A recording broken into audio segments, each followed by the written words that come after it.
Hello everyone, आज है 3 अप्रैल और आज इस वीडियो में हम बात करने जा रहे हैं वक्रांगी के बारे में। 24 रुपये का शेयर, 10% की तेजी और 10% का अपर सर्किट कह लो, वो इसने दिखाया है।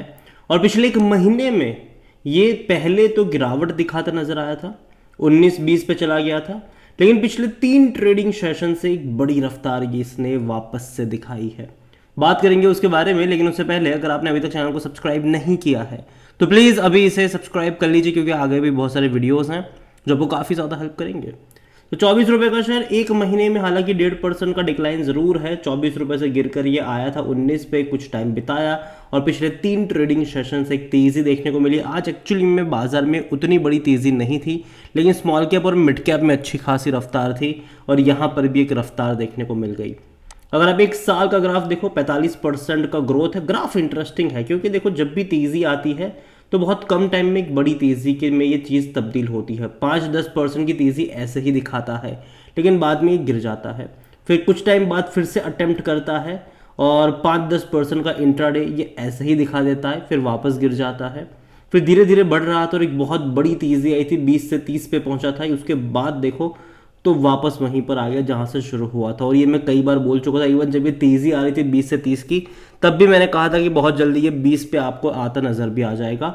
और वहाँ पर एक सपोर्ट बना, एक बेस बना, वापस से तेज़ी देखने को मिल रही है। अब ये कितनी टेम्पररी रहती है, कितना लॉन्ग टर्म रहता है, वो देखना यहाँ पर इंटरेस्टिंग होगा। कंपनी की अगर आप वेबसाइट पर जाओगे तो कंपनी का कई तरीके का मतलब काम है, चाहे वो एटीएम सेटअप करना हो, चाहे वो अलग अलग सर्विसेज हो, जिनमें से बैंकिंग, इंश्योरेंस, फाइनेंशियल सर्विस की बात करें, एटीएम सेटअप करने के साथ साथ ई कॉमर्स, लॉजिस्टिक वगैरह सर्विसेज प्रोवाइड करवाने की जहाँ तक बात करें, है ये कंपनी वहाँ पर, ऑनलाइन शॉपिंग वगैरह। लेकिन जनरली इनका जो बिजनेस है ना, वो आपको देखने को मिलता है जो छोटे शहर है, जो गांव है, वहाँ पर ज़्यादा इनके वक्रांगी केंद्र आपको देखने को मिलेंगे। बड़े शहरों में इनके वक्रांगी केंद्र आपको देखने को नहीं मिलेंगे। और जनरली कंपनी जो है, इनका काम है वक्रांगी केंद्र ही सेटअप करना। और इस वक्रांगी केंद्र में आपको हर तरीके की इन्फॉर्मेशन कह लो, काम कह लो, वो आपको ये मतलब आपको खुद वहाँ पे जाना होता है फिजिकली और फिर अपना काम वहाँ से करवाना होता है। जो और शहरों में इनके वक्रांगी केंद्र ज़्यादा नहीं होने की वजह ये भी है कि देखिए, शहरों में लोग इंटरनेट से बहुत सारी चीज़ें कर लेते हैं, ठीक है, जबकि गांव में एक असिस्टेंस की ज़रूरत पड़ती है। इवन शहरों में भी असिस्टेंस की जो ज़रूरत है वो पड़ती है। कुछ लोग जाते भी हैं वहाँ पर। लेकिन धीरे धीरे अगर आप ये कह रहे हो कि आने वाले टाइम में क्या होगा कि लोग ऑलरेडी एजुकेट हो जाएंगे और बहुत सारी चीज़ें अपने आप करना शुरू कर देंगे, तो अगेन मैं कह दूँ कि फिर भी ये कंपनी रहेगी। रीज़न है कि टेक्नोलॉजी धीरे धीरे एडवांस होती जाएगी, ठीक है। आज जो चीज़ आप कल को करने लग जाओगे तो टेक्नोलॉजी और नई अपग्रेड होगी, तो उसके लिए भी लोगों को भैया एक असिस्टेंस चाहिए होगा। तो ये रहेगा, ठीक है, ये रहेंगे और ये अपने आप को अपग्रेड करते रहेंगे।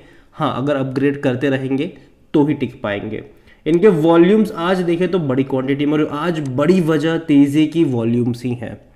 2 करोड़ से भी ज़्यादा के शेयर्स ट्रेड होते नजर आए, क्योंकि एक्चुअली में अगर हम बात करें तो कोई खबर नहीं है जिसके चलते ये तेज़ी आई है, कोई वजह नहीं है जिसके चलते ये तेज़ी बनी है। प्योरली वॉल्यूम्स का गेम चला है, प्योरली। और ये आगे भी हो चुका है, जब 20 से 30 पे गया था तब भी ये हुआ था। प्योरली वॉल्यूम का गेम यहाँ पर चल रहा है। 24 पे पहुँच चुका है, हो सकता है कि अगर आने वाले टाइम में 27-28 पे भी चला जाए तो अगर मैं कह दूँ वो ऐसा मौका होगा जहाँ से भैया एग्जिट वाला मौका होगा, ना कि खरीदारी करने लग जाओ। क्योंकि काफ़ी लोग पता है क्या करते हैं, यही गलती करते हैं कि जब भी फंडामेंटल वीक कंपनियों में जब तेज़ी आती है, लोग सोचते हैं कि भैया अब तो ये और जाएगा और खरीदारी करने लग जाते हैं, फिर फंस जाते हैं ऊपर के लेवल पर। तो वो गलती मत करो। जो लोग फंसे हुए हैं, ये तेज़ी मौके होते हैं उन लोगों के लिए कि भाई साहब बहुत रुक लिया, यहाँ पर एग्जिट करो वरना निकल नहीं पाओगे बाद में।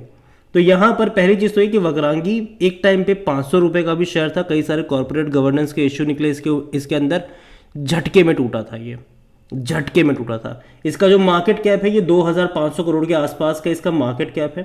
कंपनी को लेकर देखा जाए तो according to Moneycontrol user 100% लोग कह रहे खरीदारी करो। यहाँ पर अगर हम इनके वैल्यूएशन की तरफ चले तब पूरा पिक्चर सामने आएगा। इसका पी रेशियो 815 का है, 815 का पी है इसका, जो कि काफ़ी हाई पी मैं कहूँगा, इसको काफ़ी हाई पी कहूँगा। भैया इतना अदानी के भी नहीं है। सेक्टर पी 32 का है इसका, ठीक है। और ये कोई मार्केट लीडर वगैरह भी नहीं है, ठीक है, कि इतने हाई वैल्यूएशन के ऊपर कोई भी इसको मतलब आप इस मतलब खरीदारी करने लग जाओ, ठीक है, नहीं है भाई साहब। ये कोई भी एनालिस्ट खरीदारी करने की बात नहीं कर रहा है। अगर हम फिनेंशियल्स देखेंगे इनके तो साफ पता चलेगा कि भाई साहब उतने अच्छे नहीं हैं। जो 200 करोड़ के आसपास के रेवेन्यू हुआ करते थे वो एक ही झटके में गिरकर 50 करोड़ में सिमट चुके हैं अभी के टाइम पर। जो प्रॉफिट बीच में 26 से 30 करोड़ हुआ करता था आज वो लाखों में आ चुका है। हालांकि लास्ट क्वार्टर थोड़ा बहुत अच्छा रहा, 1 करोड़ 24 लाख के आसपास का प्रॉफिट हुआ था, जबकि उससे पहले के क्वार्टर में 40 लाख था, फिर 50 लाख था। तो देखा जाए तो उतना अच्छा प्रॉफिट नहीं है, मतलब मार्जिन उतने बेटर नहीं है इनके कि 50 करोड़ के रेवेन्यू में कंपनी का जो वो प्रॉफिट होता है वो 50 लाख के आसपास था। हालांकि दिसंबर में अच्छे रहे, मार्जिन में इंप्रूवमेंट आया। देखते हैं कि अभी जब नेक्स्ट क्वार्टर के नंबर्स आते हैं तब यहाँ पर क्या पॉसिबिलिटीज नजर आती है, तब इनके नंबर्स कैसे आते हैं, ये देखना अब इंटरेस्टिंग होगा। यहाँ पर शेयर होल्डिंग के बारे में अगर हम देखें तो देखिए प्रमोटर की 42.60% की होल्डिंग और एक भी शेयर गिरवी नहीं, अच्छी बात है ये। म्यूचुअल फंड के पास कुछ भी नहीं है।